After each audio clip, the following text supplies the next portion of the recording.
Good morning students. વિદ્યાર્થી મિત્રો, હું તના એજ્યુકેશનલ કેમ્પસ ધોરણ 7ના ગુજરાતી વિષયની શિક્ષિકા. ઓનલાઈન ટીચિંગમાં આપ સૌનું સ્વાગત છે. બાળકો, આપણે ગુજરાતીમાં નિબંધ લેખનની બુકમાં આગળના તાસમાં 2 પત્રો લખ્યા. હવે આજે આપણે લખીશું વિચાર વિસ્તાર. વિચાર વિસ્તાર એટલે તો કે અમુક વાક્યો છે, અમુક શબ્દો દ્વારા આપણને ઘણું બધું કહેવામાં આવતું હોય, એને કહેવાય વિચાર વિસ્તાર. ચલો, સૌથી પહેલા આપણે ઇન્ડેક્સ કમ્પ્લીટ કરીએ. બાળકો, આજે આપણે 3 વિચાર વિસ્તાર છે એનું લેખન કાર્ય કરવાના છે. એટલે આપણે સૌથી પહેલા ઇન્ડેક્સ કમ્પ્લીટ કરીએ. એમાં આપણે આગળ પત્ર લખ્યા છે. આજે ક્રમ આપીએ 6, 7 અને 8.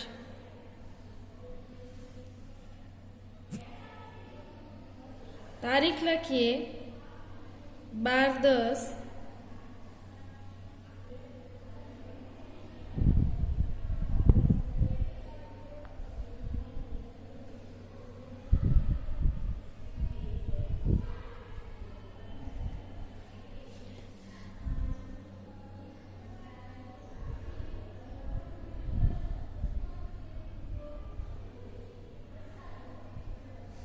વિચાર વિસ્તાર 1, વિચાર વિસ્તાર 2,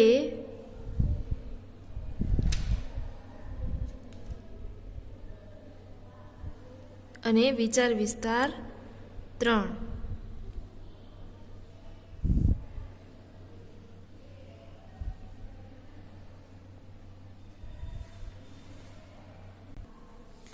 સૌથી પહેલા વિચાર વિસ્તાર 1 તો આપણે લખીશું બાળકો. સૌથી પહેલા પંક્તિ લખીશું, જેના આધારે આપણે એનો વિસ્તાર કરીશું. હોય કામ, હોય કામ મુશ્કેલ,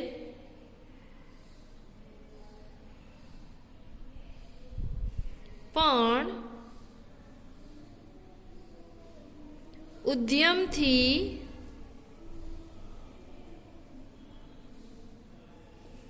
ઝટ થાય. અલ્પવિરામ. ખંત જો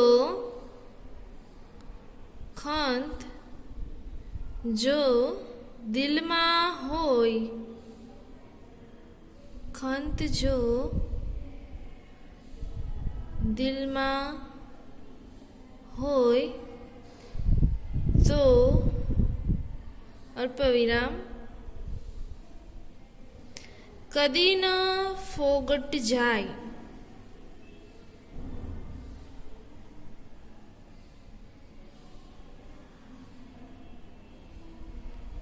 પૂર્ણવિરામ. બાળકો, આ વિચાર છે. હવે આનો આપણે વિસ્તાર કરવાનો છે કે હોય કામ મુશ્કેલ, ઉદ્યમથી ઝટ થાય. ઉદ્યમ એટલે પરિશ્રમ. ખંત જો દિલમાં હોય તો કદી ન ફોગટ જાય. એટલે કે તમને મહેનત કરવાની જો મનમાં ઈચ્છા હોય તો એ ક્યારેય નકામી જતી નથી. ચાલો આનો વિસ્તાર કરીએ. આવી રીતે જો પરીક્ષામાં આપણને પૂછાય તો આપણે આપણા વિચારો છે એ લખી શકીએ. પેરેગ્રાફ પાડીને લખીશું બાળકો. ઉપરોક્ત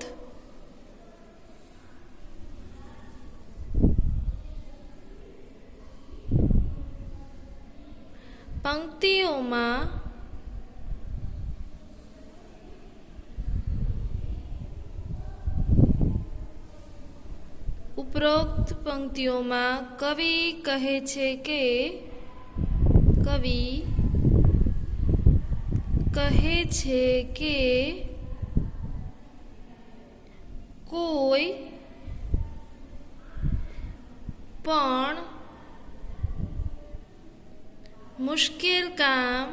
કોઈ પણ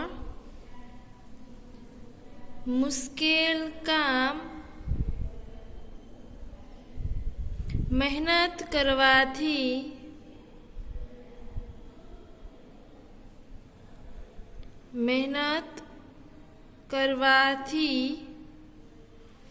જલ્દી પૂર્ણ થાય છે.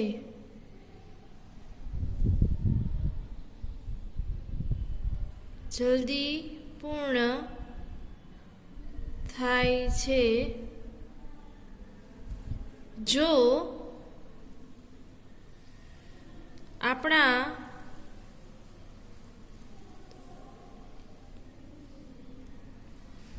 દિલમાં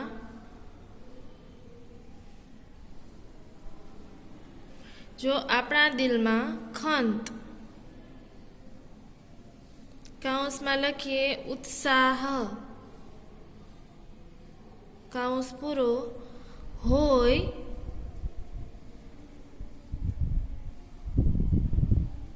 તો કઠિન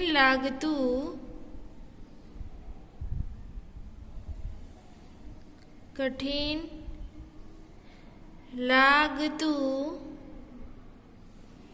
કામ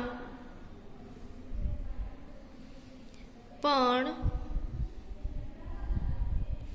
મહેનતથી પાર પાડી શકાય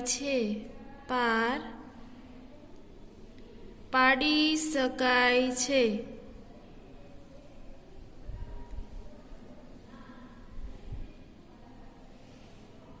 આપણી કરેલી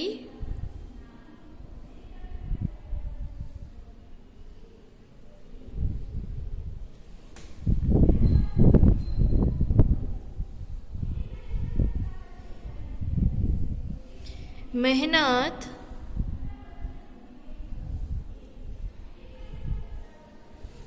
ક્યારેય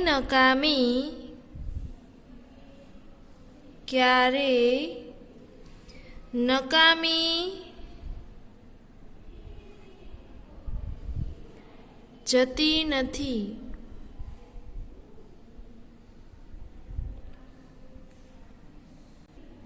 હવે નવો પેરેગ્રાફ પાડીએ બાળકો. કેટલાક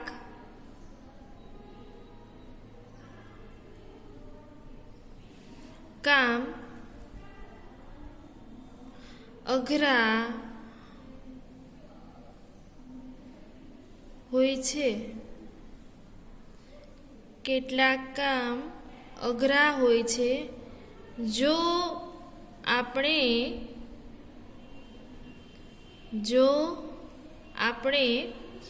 વિચાર કરતા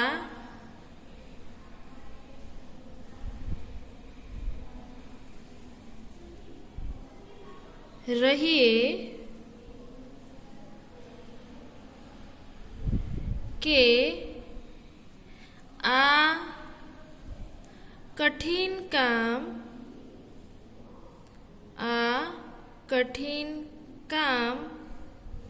ક્યારે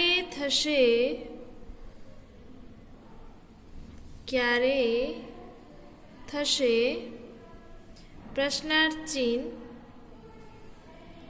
કેવી રીતે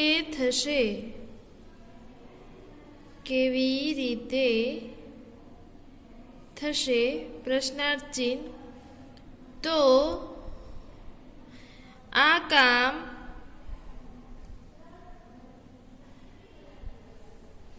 ક્યારેય થતું નથી.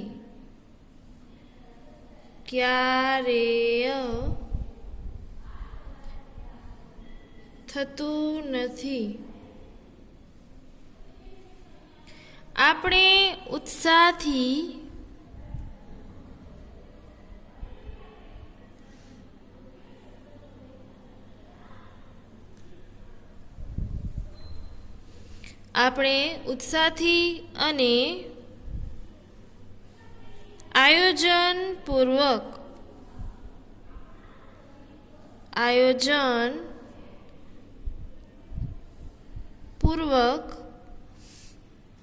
કામ કરવા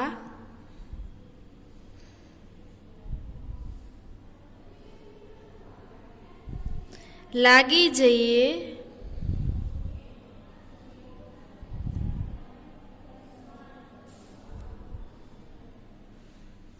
તો આપણને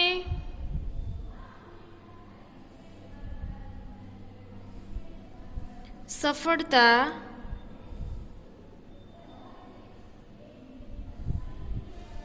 મળે જ.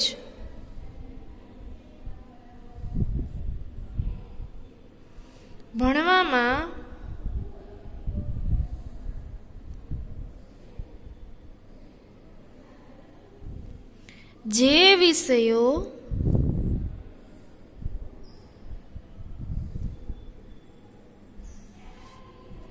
અઘરા લાગતા હોય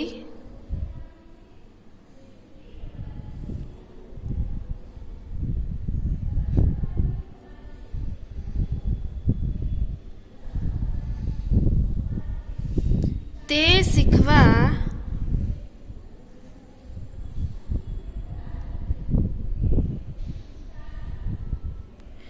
માટે ઉત્સાહથી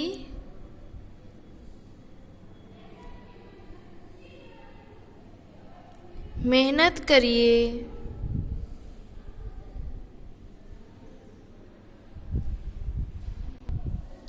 જે વિષયો અઘરા લાગતા હોય તે શીખવા માટે ઉત્સાહથી મહેનત કરીએ તો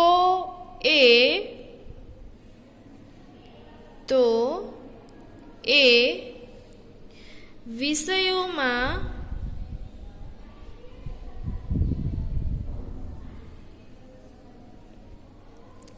ઊંચા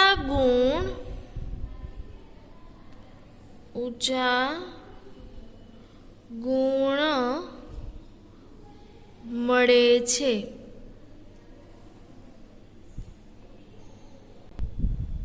હવે પેરેગ્રાફ પાડીશું બાળકો. આમ આપણે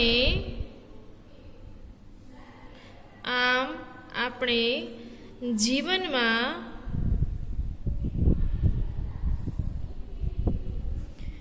કઠિન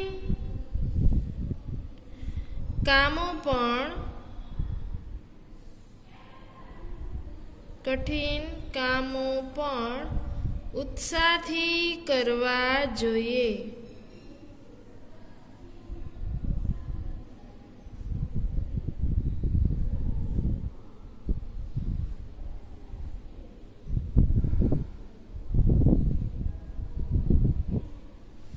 બાળકો, અહીંયા આપણો એક વિચાર વિસ્તાર કમ્પ્લીટ થાય છે. હવે આપણે જમણી સાઈડનો પેજ છે ત્યાંથી બીજો વિચાર વિસ્તાર લખીએ. આપણે હેડિંગ બાંધીશું બાળકો, વિચાર વિસ્તાર 2. વિચાર વિસ્તાર 2. હવે સૌથી પહેલા આપણે પંક્તિ લખી લઈએ.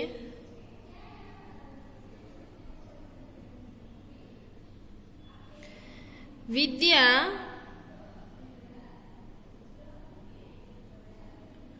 પુસ્તકમાં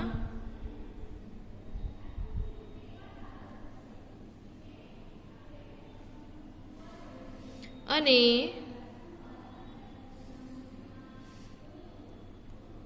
પર કબજામાં ધન.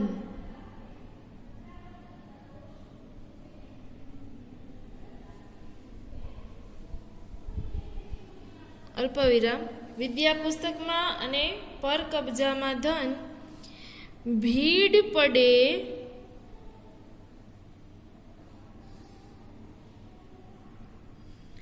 ના કામના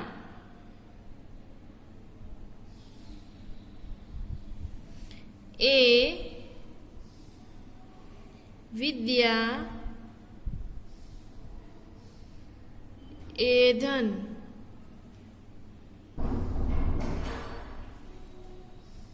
હવે નવો પેરેગ્રાફ પાડીએ બાળકો. ઉપરની પંક્તિના આધારે આપણે હવે નવો પેરેગ્રાફ પાડીશું અને એના વિસ્તૃત સમજૂતી મેળવીએ. વિદ્યા પુસ્તકમાં અને પર કબજામાં ધન ભીડ પડેના કામના એ વિદ્યાએ ધન. સૌથી પહેલા લખીએ, આ પંક્તિઓમાં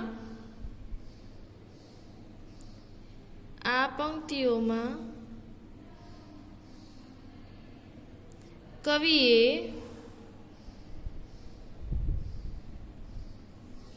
વિદ્યા અને ધન વિશે વાત કરી છે.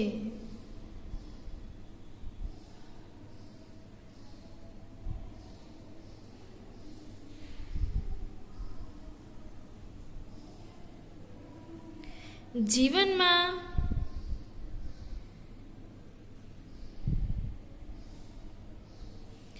વિદ્યા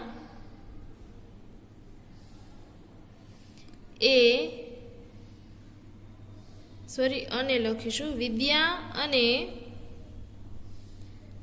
ધનનું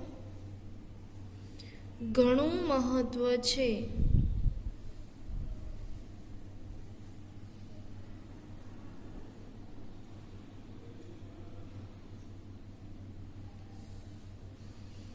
હવે પેરેગ્રાફ પાડીએ બાળકો. કવિએ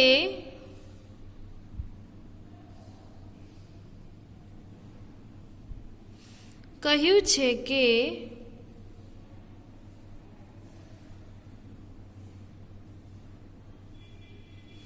પુસ્તકોમાં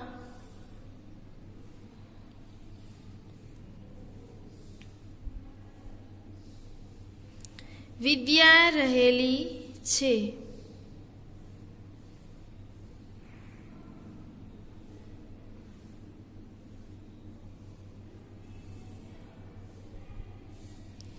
આ વિદ્યા આપણે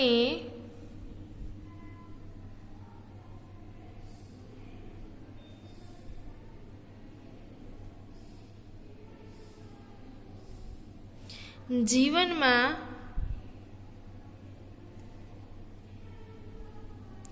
ઉતારવી જોઈએ.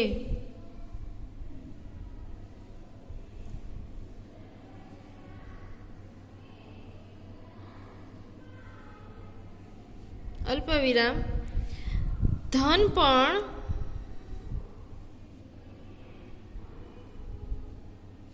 આપણી પાસે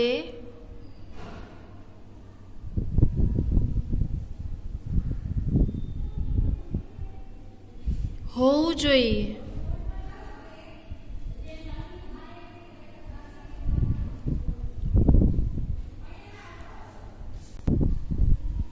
જો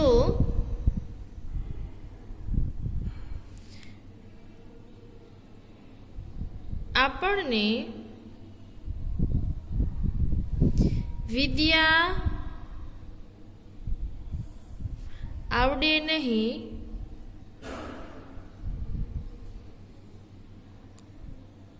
જો આપણને વિદ્યા આવડે નહીં અને આપણું ધન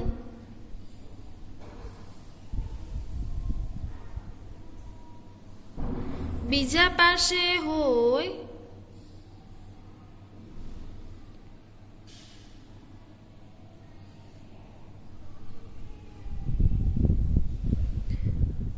અલ્પવિરામ તો મુશ્કેલીના સમયે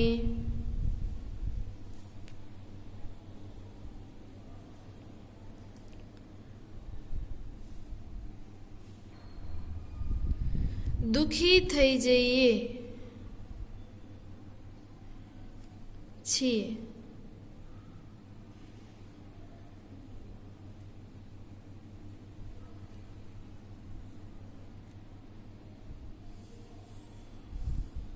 મુશ્કેલીના સમયે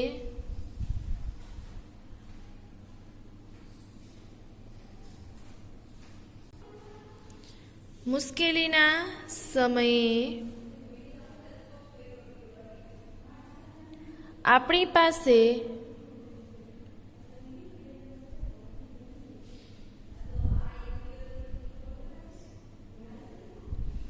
વિદ્યા હોય આપણી પાસે વિદ્યા હોય અને આપણી પાસે ધન હોય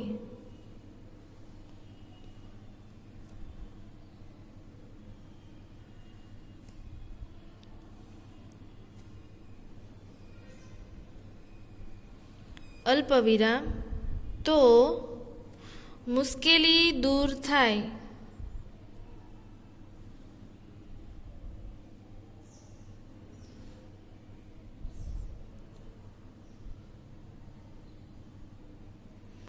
પુસ્તકમાં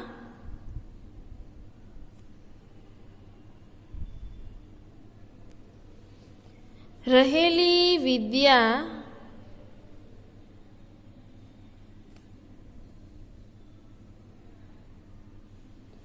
અને બીજા પાસેનું ધન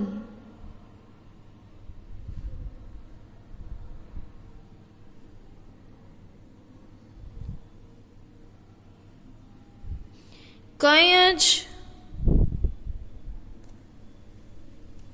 ખપ લાગતા નથી. ખપ લાગતા નથી. ખપ એટલે તો કે કામ, એમ જરૂર કાંઈ લાગતા નથી. જરૂર હોય જ્યારે આપણને ત્યારે કંઈ કામ ન લાગે. હવે નવો પેરેગ્રાફ લખીએ બાળકો. એટલે કે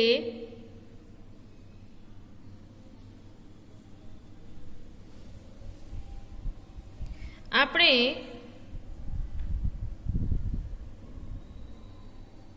પુસ્તકમાં રહેલી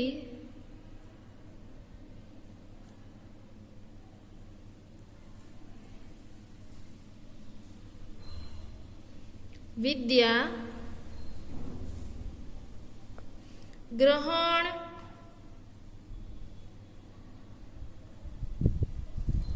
કરીએ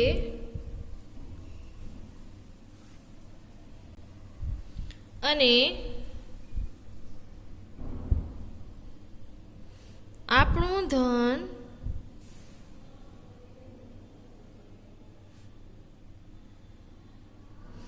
આપણી પાસે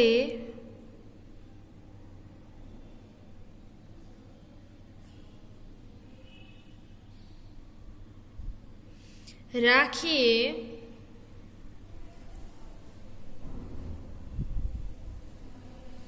તો મુશ્કેલીમાંથી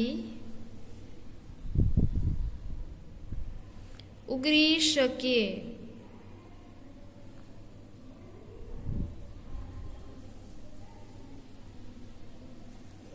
હવે જોઈએ બાળકો આપણે સુવિચાર વિચાર વિસ્તાર નંબર 3. આપણે હેડિંગ બાંધીએ વિચાર વિસ્તાર 3 અને હવે આપણે પંક્તિ લખીએ. દુર્જનની કૃપા બુરી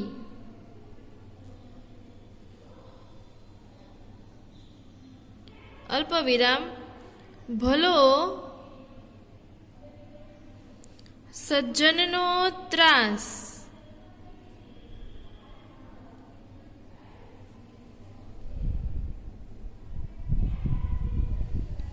અર્ધવિરામ પછી નીચે લખીએ. સૂરજ જો ગરમી કરે, સૂરજ જો ગરમી કરે અલ્પવિરામ તો વરસ્યાની આશ. હવે પેરેગ્રાફ પાડીને આની આપણે સમજૂતી મેળવીએ. ઉપરોક્ત પંક્તિઓમાં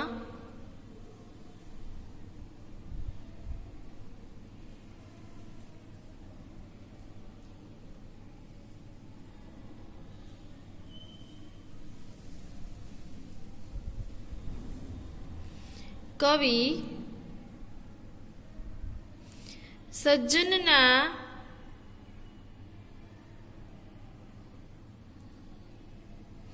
ત્રાસને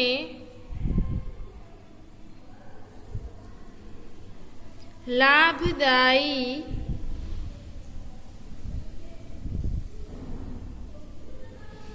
અને દુર્જનની ભલાઈને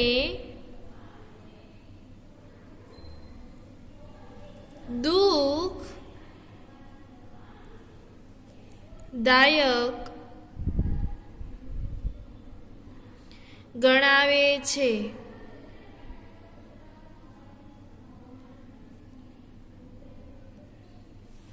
હવે આપણે પેરેગ્રાફ પાડીને લખીશું બાળકો. જો કોઈ ખરાબ વ્યક્તિ તમારા પર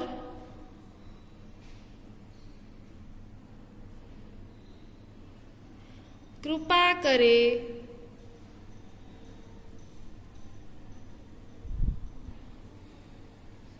તો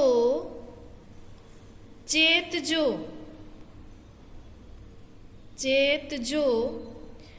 કોઈ સારી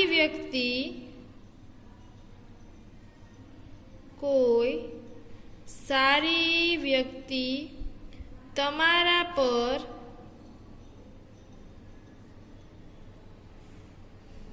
ગુસ્સે થાય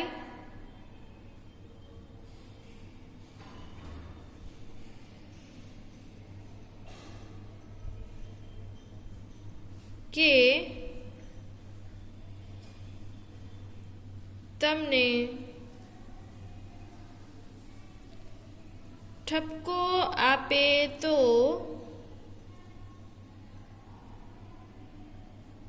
તે સહન કરજો.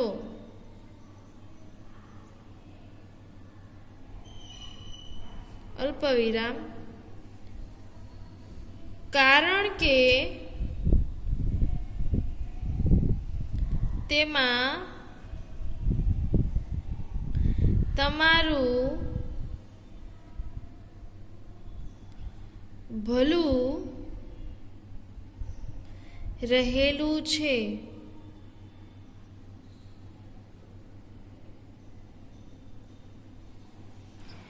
આ સમજાવવા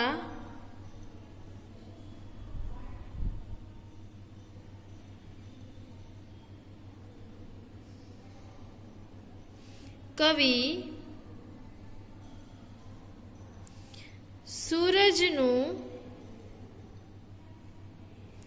ઉદાહરણ આપે છે. સૂરજનું ઉદાહરણ આપે છે. ઉનાળામાં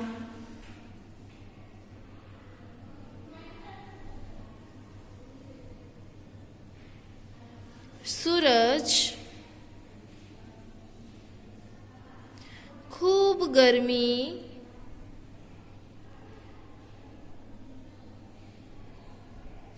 કરે છે. તે પૃથ્વી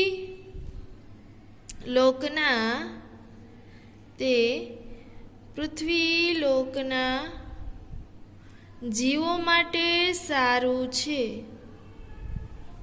જીવો માટે સારું છે. સૂરજની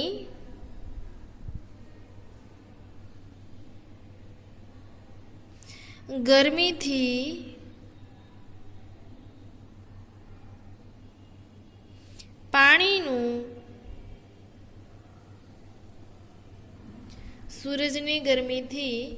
પાણીનું બાષ્પીભવન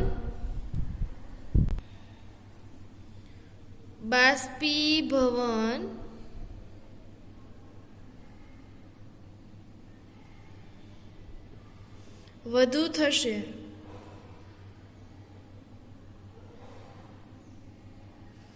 અને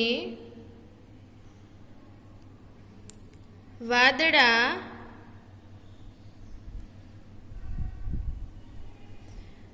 વધારે થાય ને વરસાદ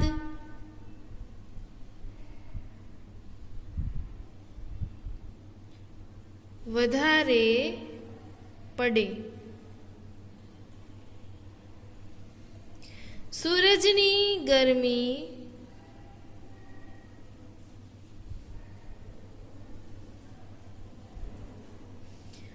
આડકતરી રીતે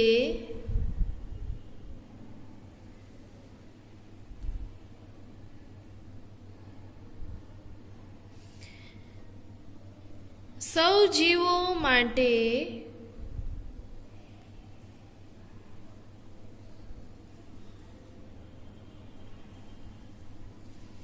લાભદાયી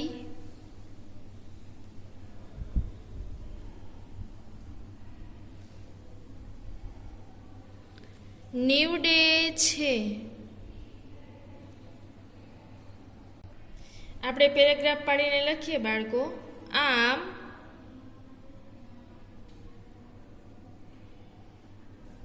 અલ્પવિરામ આ સુભાષિતમાં આ સુભાષિત આપણને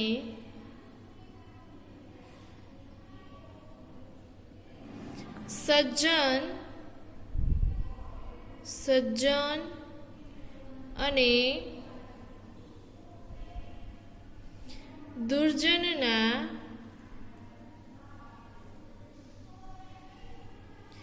સ્વભાવ ભેદ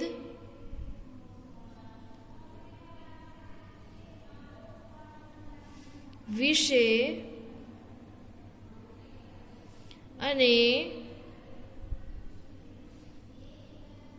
તેથી થતા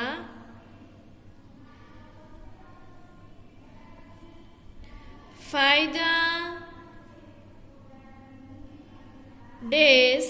ગેરફાયદા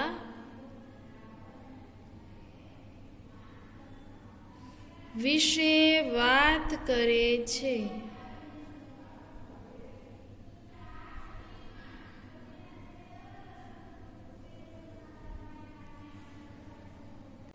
હવે બાળકો આપણે વિચાર વિસ્તારની સમજૂતી મેળવી લઈએ. સૌથી પહેલા કીધું છે કે હોય કામ મુશ્કેલ પણ ઉદ્યમથી ઝટ થાય, ખંત જો દિલમાં હોય તો કદી ન ફોગટ જાય. એટલે કે ઉપરોક્ત પંક્તિમાં કવિ શું કહે છે કે કોઈ પણ કામ હોય બરોબર મુશ્કેલ હોય પણ મહેનત કરીએ ને તો એ જલ્દીથી પૂર્ણ થઈ જાય છે. અને જો આપણા દિલમાં સાચો ખંત હોય, ઉત્સાહ હોય તો એ કામ છે એ આપણને ક્યારેય મુશ્કેલ લાગતું નથી. મહેનત કરવાથી કામને આપણે સરળતાથી પાર પાડી શકીએ છીએ. પંક્તિમાં બીજું શું કહે છે કવિ કે કોઈ પણ કામ મુશ્કેલ હોય બરોબર એ જલ્દીથી પૂર્ણ થાય છે. આપણા દિલમાં એનો માટેનો ઉત્સાહ છે એ હોવો જોઈએ. કેટલાક કામ અઘરા હોય છે, આપણને એમ થાય કે આ તો શક્ય જ નથી, આ તો થશે જ નહીં, પણ આપણે વિચાર કરતા રહીએ કે આ કામ આટલું મુશ્કેલ છે તો ક્યારે થશે, ક્યારે પૂરું કરશું, તો એ કામ છે એ ક્યારે પૂરું નથી થતું. પણ જો આપણે ઉત્સાહથી અને આયોજન બનાવીએ કે ક્યારે એ સમય માટે કામ માટે કેટલો સમય ફાળવવો, કેટલી મહેનતની જરૂર છે, તો એ કામ છે એ સરળતાથી થઈ જાય છે અને આપણને સફળતા પણ મળે છે. ભણવામાં ઘણા વિષયો છે એ આપણને અઘરા લાગતા હોય ને, તો આપણે એ શીખવા માટે ઉત્સાહથી મહેનત કરીએ ને તો એ વિષયમાં પણ આપણને સારા એવા ગુણ પ્રાપ્ત થાય છે. પણ આપણે કરીએ કેવું કે જે વિષય અઘરો લાગતો હોય એનું વાંચન જ ન કરીએ, એના માટેની તૈયારી જ ન કરીએ, એટલે એ વિષય છે એ આપણા માટે નબળો રહીએ, આપણે એ વિષયમાં કાચા રહીએ. તો હંમેશા ઉત્સાહથી મહેનત કરવી જોઈએ. અને છેલ્લે આપણને સાર શું મળે છે કે જીવનમાં જે કંઈ કામ છે બરોબર એ કઠિન હોય, ગમે એટલા મુશ્કેલ હોય, પણ ઉત્સાહથી કરીએ તો સફળ થઈએ. હવે જોઈએ બીજો વિચાર વિસ્તાર. વિદ્યા પુસ્તકમાં અને પર કબજામાં ધન, ભીડ પડેના કામના એ વિદ્યાને ધન. એટલે કે આ પંક્તિમાં કવિ શું કહે છે કે વિદ્યા અને ધન છે એના વિશે વાત કરી છે કે જીવનમાં વિદ્યા એટલે કે જ્ઞાનનું મહત્વ છે અને ધનનું પણ મહત્વ છે ને. કવિ કહ્યું છે કે પુસ્તકમાં વિદ્યા રહેલી છે એ વિદ્યા આપણે જીવનમાં ઉતારવી જોઈએ અને ધન પણ આપણી પાસે હોવું જોઈએ. કે માત્ર ને માત્ર પુસ્તકની વિદ્યા છે એ કામ નથી લાગતી, વિદ્યા આપણે આપણા જીવનમાં ઉતારવી જોઈએ. માનો કે તમે જંગલમાં જતા હોય બાળકો અને સામે સિંહ મળે તો આપણે એમ તો ન કહેવાય કે સિંહ તું ઊભો રહે હું જોઈ આવું, કે સિંહ જંગલમાં સામે મળે તો શું ઉપાય કરવો એ હું ગોતી લઉં, સિંહ કંઈ રાહ જુએ નહીં. એવી રીતે આવા મુશ્કેલીના સમય હોય ત્યારે આપણું જ્ઞાન છે ને, સાચું જે વિદ્યા મેળવી છે ને એ જો જીવનમાં ઉતારી હોય તો એ કામ લાગે છે. અને ધન છે એ પણ મુશ્કેલીના સમયે જો આપણે કરકસર કરીને સાચવેલું હોય ને તો એ આપણને એક ભાઈ તરીકે આપણી સાથે ઊભું રહે છે અને કિંમત છે એની વધી જાય છે. એટલે હંમેશા આ બધી વસ્તુની કિંમત કરવી જોઈએ. વિદ્યા છે એને જીવનમાં ઉતરવા જોઈએ અને ધન છે એ હંમેશા સાચવીને રાખવું જોઈએ અને કમાવવું જોઈએ નીતિથી. એટલે જો આપણે વિદ્યા આવડે નહીં અને આપણી પાસે ધન હોય અને બીજા પાસે હોય તો મુશ્કેલીના સમયે દુઃખી થઈ જઈએ. માનો કે પૈસા છે પણ કેવી રીતે વાપરવા એનું જ્ઞાન ન હોય તો એ નકામું છે, અને જ્ઞાન છે પણ પૈસા નથી તો એ પણ નકામું છે. એટલે મુશ્કેલીના સમયે આપણી પાસે વિદ્યા હોય અને આપણી પાસે ધન હોય ને તો મુશ્કેલી દૂર થઈ જાય છે. પુસ્તકમાં વિદ્યા અને બીજા પાસેનું ધન કોઈ દિવસ ક્યારેક ખપ લાગતા નથી. એટલે કે આપણે પુસ્તકમાં રહેલી વિદ્યા છે એને ગ્રહણ કરીએ અને આપણું ધન આપણી પાસે રાખીએ તો મુશ્કેલીમાંથી બચી શકીએ. હવે જોઈએ બાળકો વિચાર વિસ્તાર 3. દુર્જનની કૃપા બુરી, ભલો સજ્જનનો ત્રાસ, સૂરજ જો ગરમી કરે તો વરસ્યાની આશ. એટલે કે દુર્જન લોકો છે એની કૃપા બુરી હોય છે અને એ જ્યારે આપણી ઉપર દયા કરે તો આપણને આશ્ચર્ય થતું હોય. તો જે લોકો દુર્જન છે બરોબર એની કૃપાને કવિ અહીંયા દુઃખદાયક ગણાવે છે, અને સારા લોકો છે એને જો ત્રાસ આપ્યો હોય ને તો પણ એ આપણા સારા માટે હોય એટલા માટે લાભદાયી ગણાવે છે. આપણને ઘણા વ્યક્તિઓ બાળકો જીવનમાં મળતા હોય છે બરોબર, કોઈ સારા કોઈ ખરાબ. તો કોઈ ખરાબ વ્યક્તિ જ્યારે આપણા ઉપર કૃપા કરે તો આપણે ચેતવાનું અહીં કવિ કહે છે. કોઈ સારી વ્યક્તિ તમારા ઉપર ગુસ્સો થાય કે તમને ઠપકો આપે તો સહન કરવાનું કહે છે, કારણ કે એમાં આપણું ભલું રહેલું છે. આ સમજાવવા કવિ સૂરજનું ઉદાહરણ આપે છે કે ઉનાળામાં એકદમ ગરમી હોય, અસહ્ય તાપ હોય બરોબર, આપણા માટે રહેવું મુશ્કેલ થઈ પડ્યું હોય અને લોકો છે અને જે કંઈ પૃથ્વી ઉપરના જીવો છે એને એ સમય બહુ મુશ્કેલ લાગતો હોય, પણ ખરેખર આપણા બધા માટે એ સમય કેવો છે, સારો છે. કારણ કે સૂરજની જેમ વધારે ગરમી હોય એમ એ પાણી બાષ્પીભવન થાય છે અને જેમ વધારે બાષ્પીભવન થાય એમ વાદળા વધારે થાય અને વરસાદ પણ વધારે પડે. સૂરજની ગરમી આડકતરી રીતે સૌ જીવો માટે લાભદાયી નીવડે. એટલે આમ આ સુભાષિત છે એ આપણને સજ્જન અને દુર્જન છે એના સ્વભાવ ભેદ વિશે અને તેથી થતા ફાયદા અને ગેરફાયદા વિશે વાત કરે છે. બાળકો આ ત્રણેય વિચાર વિસ્તાર છે એ તમારે સુંદર અક્ષરે લખવાના છે અને સમજૂતી મેળવવાની છે. પરીક્ષામાં તમને બીજા વિચાર વિસ્તાર પૂછાય બરોબર, તો તમારે કેવી રીતે લખવા એ તમને વધારે મહાવરો કરવાનો છે. તો વ્યવસ્થિત લખી લેજો બરાબર, અક્ષર સારા કરજો, ખાસ જરૂરી છે. વ્યવસ્થિત લખવાનું છે બરાબર. Stay home stay safe. જય મા મહાદેવ.